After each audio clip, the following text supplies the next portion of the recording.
someone wants to listen. So she created a new consulting company focused on helping entrepreneurs create systems that maximize their income and minimize busy work, which is like what we're also being taught in our field, right? Is like how not to just do everything for everybody and micromanage everybody by this book, right? And how to enlist who's to help us with different things so that we can have a better work-life balance.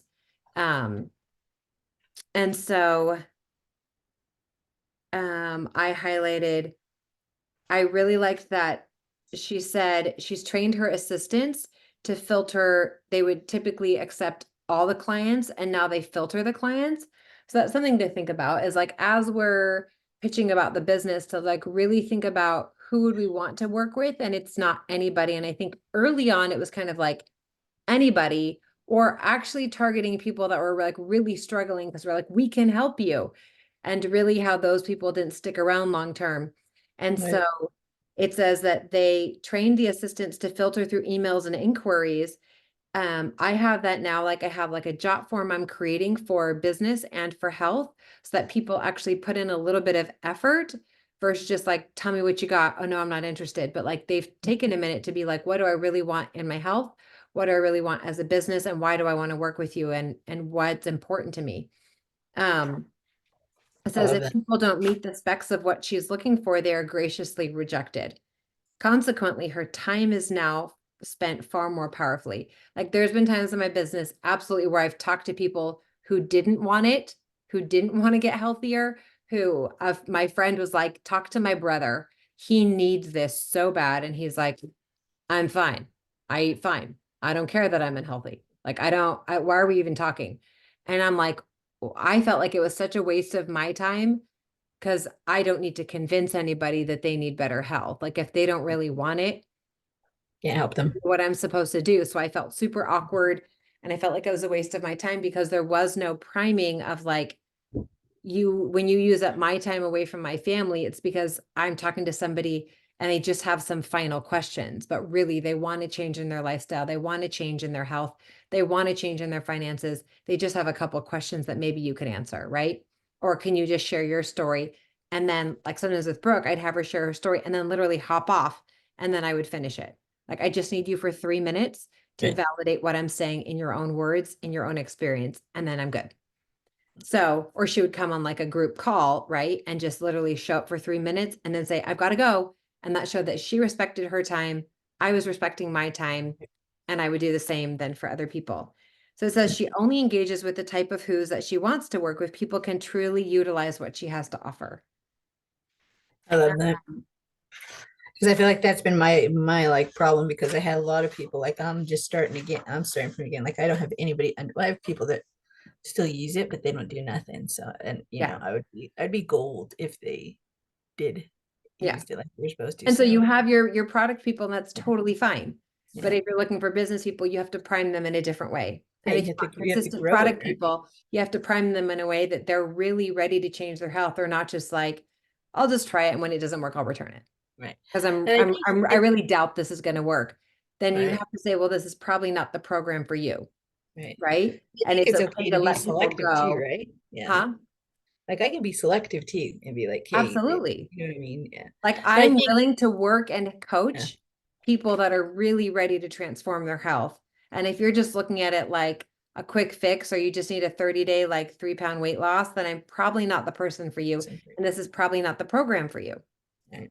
like with all due love, right? So then there's a whole nother story about this guy, Chad, who basically was growing this business, and somebody came in with like a massive, massive revenue stream, but he was super demanding, had all of these things of how he wanted to do it, how they needed to cater to him if they were to get his business. So it's kind of like someone saying, I want you to help me with my health, but here's how this is going to work. I'm going to call you 7 days a week. You will answer every time I call you. Right. Like, if you want my business, I expect a full coaching for my meal plans. I Right. expect this. But with that, I will bring in all of my family members. And he had to look at that. And eventually he said, I don't think this is a good fit for us.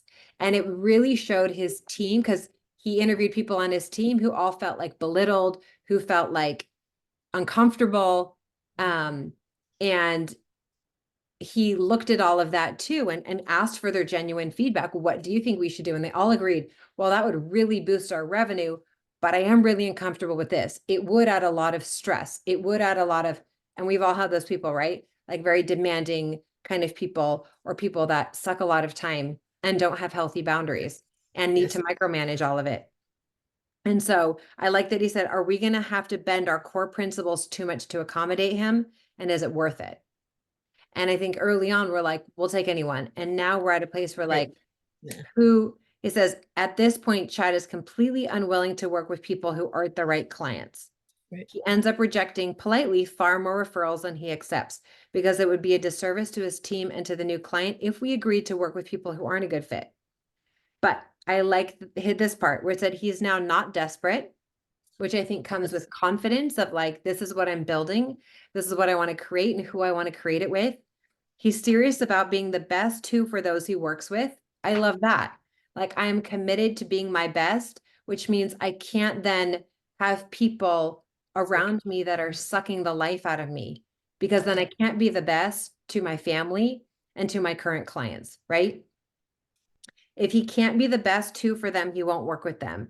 And he tells them, look, there's absolutely no pressure for you to work with us. This is a two-way interview and we're both evaluating if it's a good fit. I love that approach. Yeah. Like, is this a good fit for both of us? Like, I would love to think that about my photography clients and my wedding clients. Like, I want you to be really comfortable with me. And likewise, I need to be really comfortable with you. And if it's not a good fit for one of us at some point, like, Right. we need to talk about that, right? If you choose a different firm, we'll be fine, right? If someone decides not to commit to you, you're going to be okay. Yep. And if you choose not to work with them, they're going to be okay, because they'll find someone who's a better fit. We only want to work together if we're excited and 100% on the same page for goals and expectations. Being aligned and upfront with each other from day one is crucial to a successful long-term relationship. I really, really loved that. And it talks about like, because we've changed and we're a different person than we were 10 years ago, and we see the world differently and we have different priorities, then we're looking for new people to grow with that are aligned with the now version of us, not the scarcity version, not the 5 years ago, not the 2 years ago version, not for sure, not the 20-year-old version of us. Right. Do we tolerate the same things? No, right? Because we've learned and we've grown. So I put, just because someone wants to work with him doesn't mean they can. That's a freedom of relationship. So Right. you reject anything that isn't in line with your vision. And when you begin saying no to people, obligations, and situations you don't feel fully aligned with in your gut, then and only then will you be able to expand your confidence and purpose. Instead, you will engage only in high value relationships. And then you can enhance each other in powerful ways, which goes back to the whole who principle, right? When you work Right. with who's, you're both totally winning. You both feel valued. You both feel like you're doing your best work. You both feel like you're contributing in your different, unique ways, right? And I love the high value relationship. I think I've noticed that over the Yeah. people, especially my sideline sisters, that at this point, I have lots of acquaintances, but the people I really spend the most time with are of high value, Right. right? We're both on the lifting journey. No one's a sucker. And if they Right. are, which not to say that none of us can be a temporary sucker, right? Like if life gets really challenging, but it's the person who's like, man, life is really awful in this part, so I'm doing this about it, Right. right? So my marriage is really challenging, so we're looking for a therapist. So my health is really suffering, so I'm reevaluating and I'm going to do a reset, and I'm committed to walking and I'm committed to this to kind of get out of this funk, right? Those are the people that we're looking to align with, not just like, and so it sucks. And so it sucks. And I hate this about it. And he this and he this and she this and they, it's not Awful. my It's fault. awful to be around. Yeah. And I've done that at different points in life. And I've Right. been around other people that I remember a friend in college was like, you realize when she talks to you, you just sit there for an hour and a half going, uh-huh, uh-huh. And I was like, I do. This isn't good. And so I weaned myself out of that relationship Right. because she was just heavy, heavy, heavy, heavy, Yeah. victim, I did victim. that with my neighbor too. Yeah. Yeah. So I Sorry. love that it says your current self, which I think is a good like affirmation at the end, the last page of 130. Your Yeah, current self no longer tolerates situations and people that your former self once that's so tolerated. true. That's I so love true. that because it shows like Yeah, growth. It shows growth. not in like a negative way that those people are bad or Yeah, shouldn't have been in your life. It's just like they were there for a reason and a season, and that's okay because we were learning. But what we are today is like a new version and it's a healthier version. yeah, Um, and then I like as you make courageous decisions based on the future you want to create. Like it's going to take courage. It's I like going to take thinking out of the box. It's going to have to be being brave at like being okay with letting go, which means you're not scarce. You think abundantly and like, I know the right people are coming, right? Like just over and over and over. I I know the like that. right people are coming to me. So what are your thoughts on that? That was my Cliff Notes version of that chapter. I really like that. I like I'm the type of person that likes like lists, like just tell me how to do something. So I really like the chapter takeaways. So I like that. Me too. I like that they do. I like that part of the written part of the book where it like Yeah, goes into a like super Cliff Notes at the end yeah, of like just to reaffirm these should be your takeaways. yeah. I like that your current self no longer tolerates situations and people he wants to tolerate, which is I find really true because I feel like I'm on a path of like growth, like I'm on, you know, I was reading Atomic Habits and just trying to be 1% better. And so Yeah. I exercise all the time and try to eat better. And I just it's interesting how people like either inspired or they fall by the wayside because they're not growing with you. And Yes, so I have people that have moved back, I have people that have come forward. And so it's mhm, interesting. It can be growth is painful.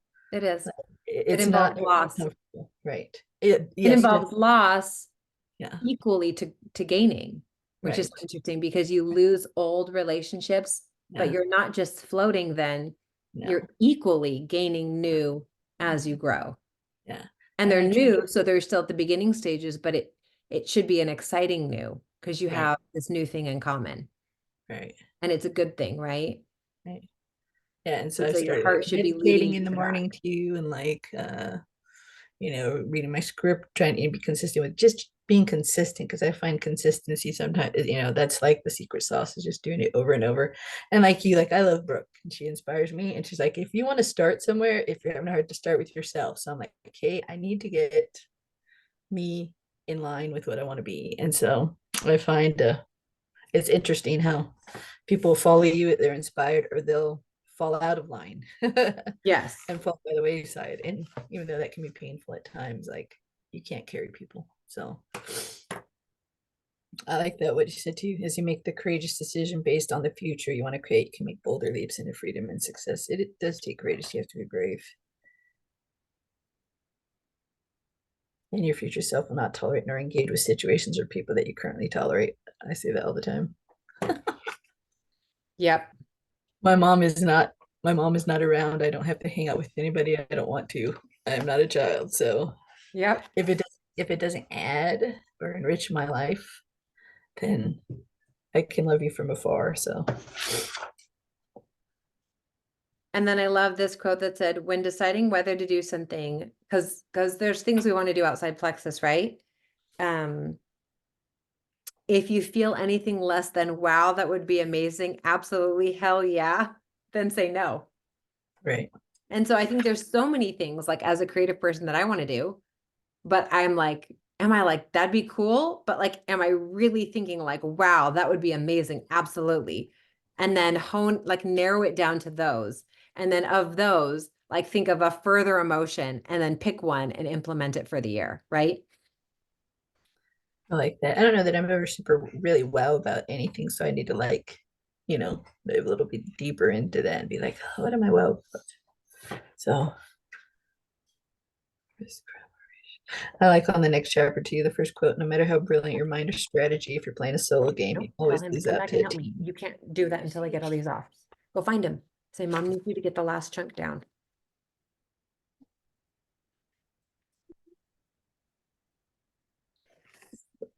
Um, okay. So chapter 9.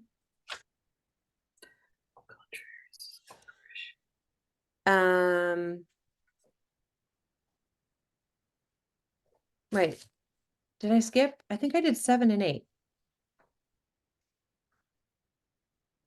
Maybe I skipped a chapter.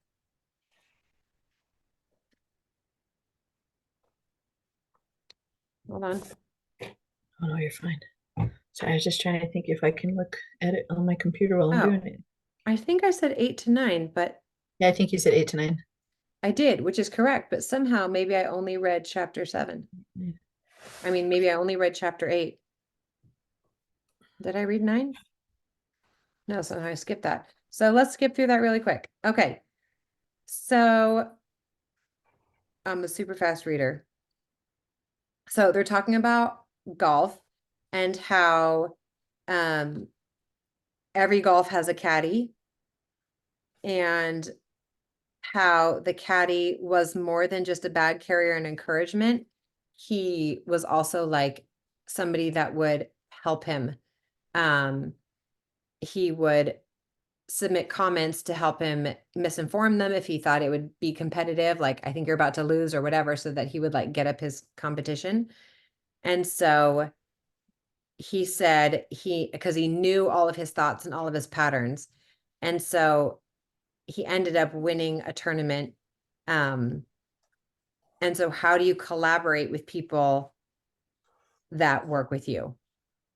So it says he relied heavily on his caddies' ideas, perspectives, and strategies.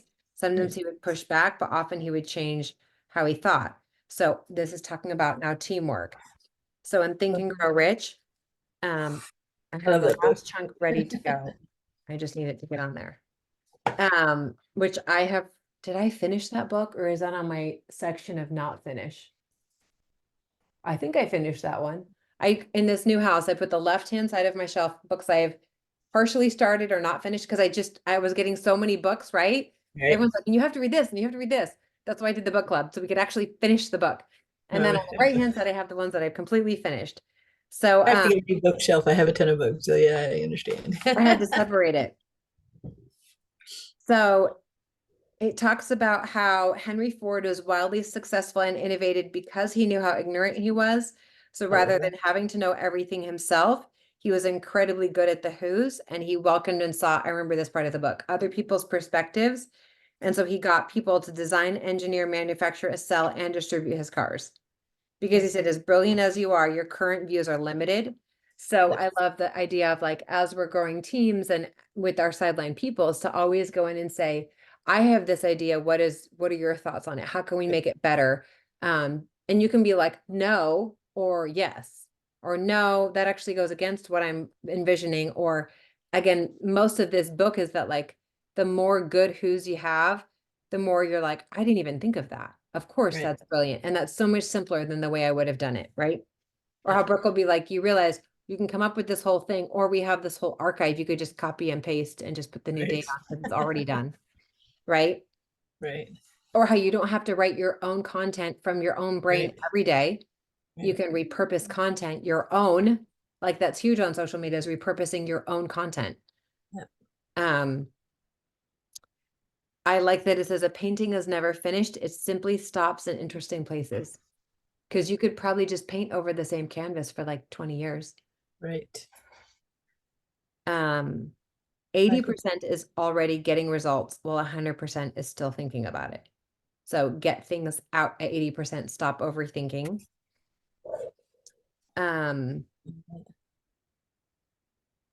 And then sometimes you need encouragement to be courageous, and that's what teamwork's about. And I love that about our Plexus team and about the different teams that we're on, is that you should be in friendship teams with church, community, home, that are encouraging, that are like, I love that idea. I could totally see you doing that, right? You want to do a podcast? I can totally see that for you. Tell me more about that.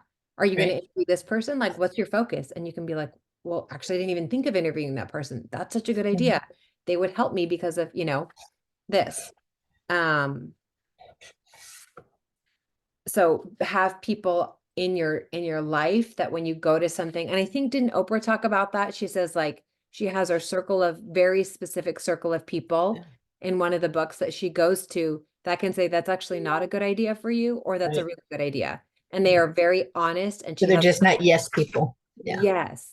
Or Yeah. somebody that can be like, I like where you're going, but that doesn't seem to align with who you are. Right. Like you need those people too. I like, yeah. Um, the faster you get at throwing out incomplete work, the faster it will transform into something great.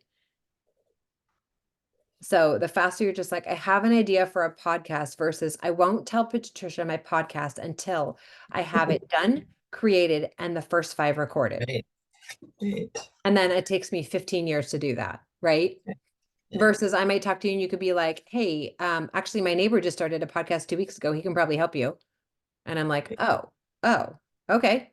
You know? Yeah. So that makes a lot of sense. On the way to achieving your goals, you'll get stuck.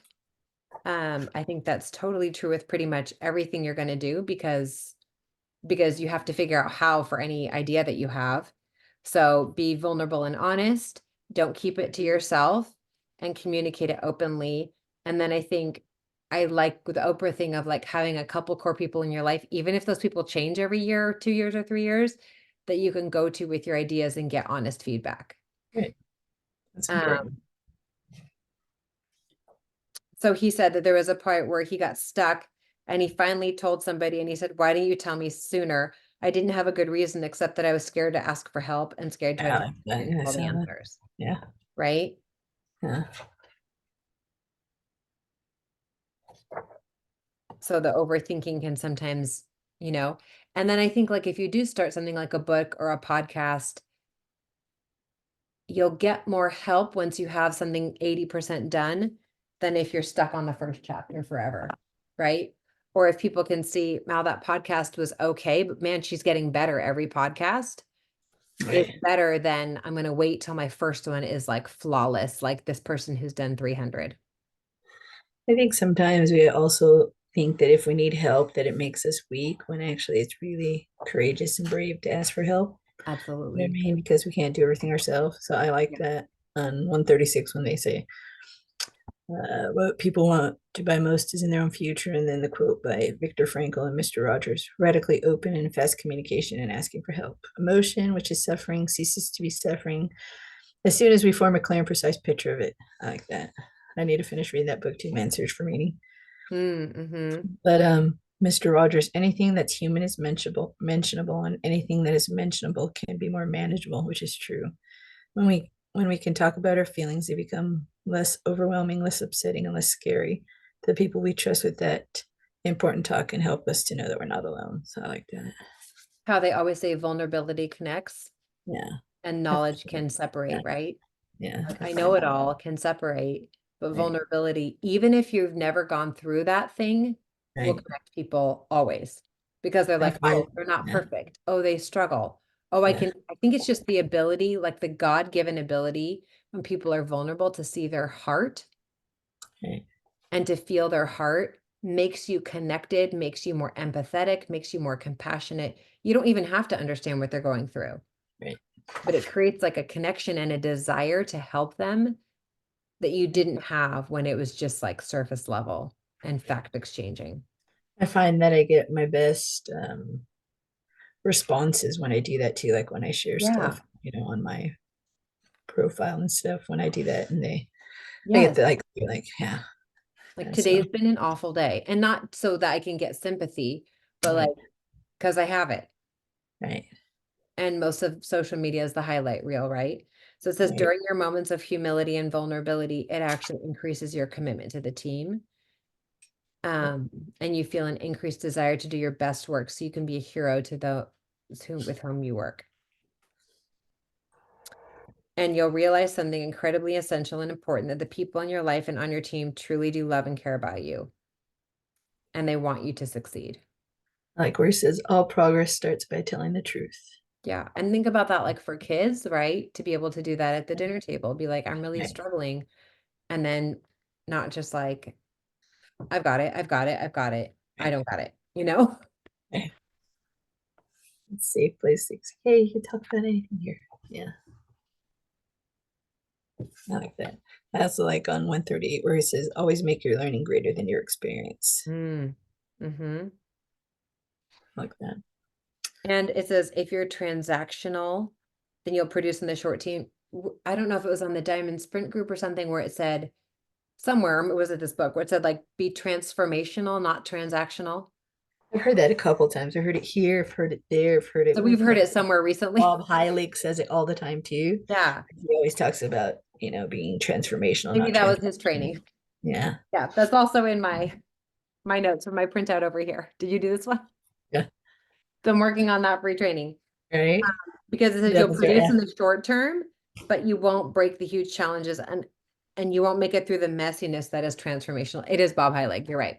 Yeah. So, and that's what we want here in general is that we don't want transactional relationships or transactional business. We want something that's transformational for ourselves, Yeah. I love for that. our communities, for the people we impact.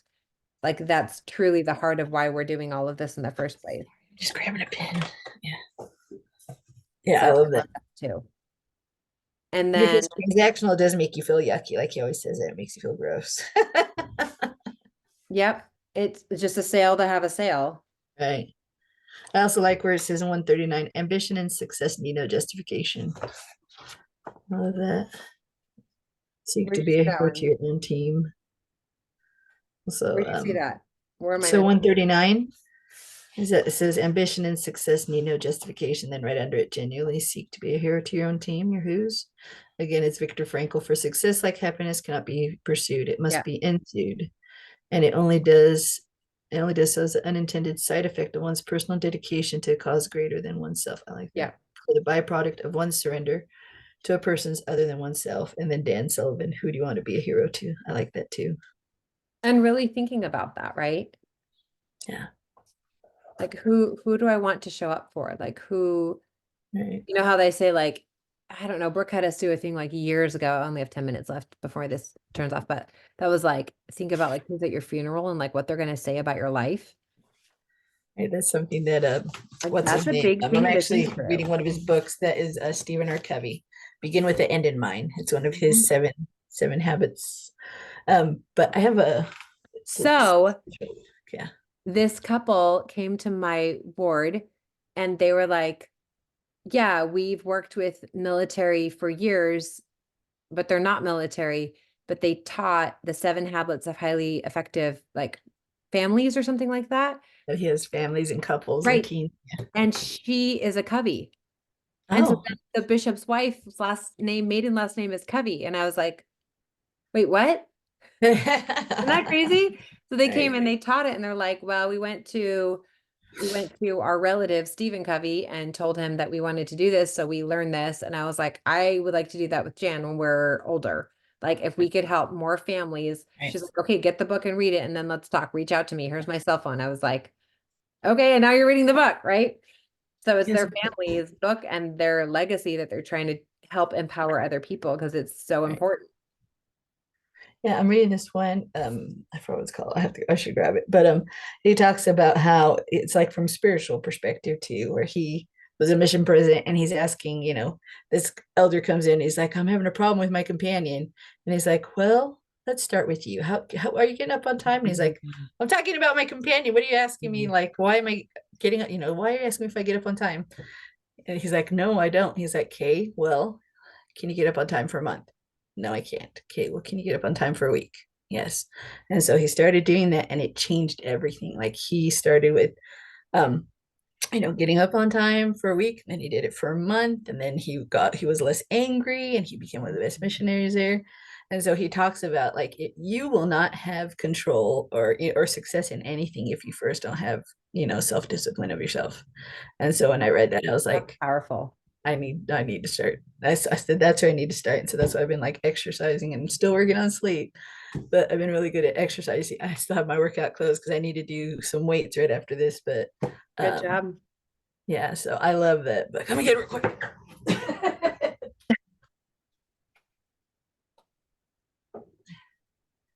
I put it right by my bed. I have like Spiritual Roots of Human Relations. Such a good book. So I Okay. read it, I listened to it, and then I've read it a couple times, but then it just hit different this time. And so I have it right next to my bed so I can like remind myself about like, the foundational things that I need to be working on. So I think it's interesting to say that it should be your purpose to be a hero, because often we look at hero as a negative thing. But right, yet when we talk about our personal heroes, it's never negative. And oftentimes it's like your mother. Like it's never negative or inflated or like the president of the United States or like a celebrity, right? right, So hero in that sense, even though we think like me, a hero, you really have to think of it like if I were to pick a hero, it's somebody who really inspired me and stood up for something and did something out of the ordinary and showed up and changed the course of things and was brave. And then how can I do that and set an example for my team? So I love that.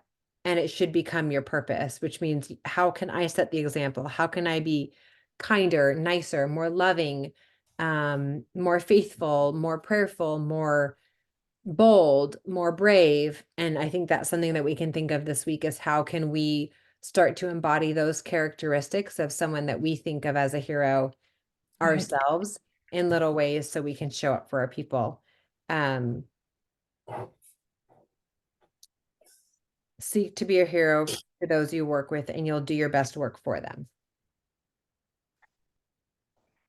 So maybe it's just a customer who's like, Julia just checked up on me like every couple months and made sure I was good and made sure I was okay. And when life got hard, she still showed up. And it doesn't have to be overly thought out, right? Like how they talk at church, like sometimes just saying, hey, good to see you. Or they said like to look at the youth. And even if you're just like, I like your shoes, like right. just to help them feel seen Yeah, yeah, is in essence a hero, right? If every Sunday you went to church and you sat by yourself, but somebody came up and said, hey, good to see you, and spoke right, to you by name, right? Or right. said, I really like your dress. And so I did. There's a girl, and the other day she's like, I like your dress. I mean, I like the other things you wear too, but I like your outfit. So then she moved recently from California. And so she's like a teen. And so Sunday she comes to church and she's got like, I love bold people because they own it, right? So she had Right, full polka dots and then a matching polka dot, same fabric headband. And I was like, I love your outfit because I love that she's confident, that she's right. like, this is me. I am bright. I am bold. I am polka dots. It wasn't like my mom made me wear this. Like you could tell she was like loving this. So I said, I love your dress today. And she's like, thank you. Like you could just see. Right. I And like there's that. another lady in my old ward that used to wear every bright color. And then I went to her house, and inside her house, it was the same. Like she drove an orange car. Like she That's funny. embodied color, right? Her curtains were purple, like her towels were blue. Like it was just that's just The what she bold. liked and she owned it, right? Right, So anyways, so I love that we can be heroes to even just people in our lives by just helping people see the light within them and right, just opening our mouths. And sometimes it's so much more simple than we think. And half the time we think stuff and we just don't say anything, right? right. So how can I love, we I love doing family history, and I love quotes too. One of the quotes that came to mind is by Johnny Woodstone. He talks like, when you do family history, it's like being a savior on Mount Zion, and I'm like, I don't know, that's such a weird thought to think of yourself as helping to save somebody, but that's kind of what you're doing, and so that's kind of the same aspect I think when I think heroes, and not that I'm saying I'm like Jesus. I'm No, no, not, no, no, no. you know But what I yeah, mean? I But I'm just mean, like that whole that scripture of thought like, of, if you yeah, do one of these to the least of these, you do yeah, it to me. So like anytime you help somebody who's a stranger who's sick, or you help with temple work, or right, you help with somebody, you're doing a piece yeah. that will change their eternal life, right? Or When I will think of like change hero and their like temporal savior, life. like that's, I mean, it's kind of like up there, and then you're like, oh, I could be one of those. I could do that. So, But I our mean, it's goal is to really, become like him, right? And so yeah, what little steps can we do with our business, with our life right, to help people the best we can and to be somebody's hero, right? right, To think that when you get to heaven, there'll be a handful of people that will say thank you. Like, thank you for stepping in for me here and here and here and here. right. Right. when you could have walked by or done something else. Yeah. And same with your business, right? Yep. Thank you for being bold. Because of you, my life changed. Right. So, Yeah, okay, let's having wrap bad it up health, with like, that. yeah, it can be life-changing, right? Yep, Going I from love bad health that. to good health. Yeah. Thanks for coming tonight. Oh, I appreciate you. And then so we'll just do the next. I promise I will do that. I will do that.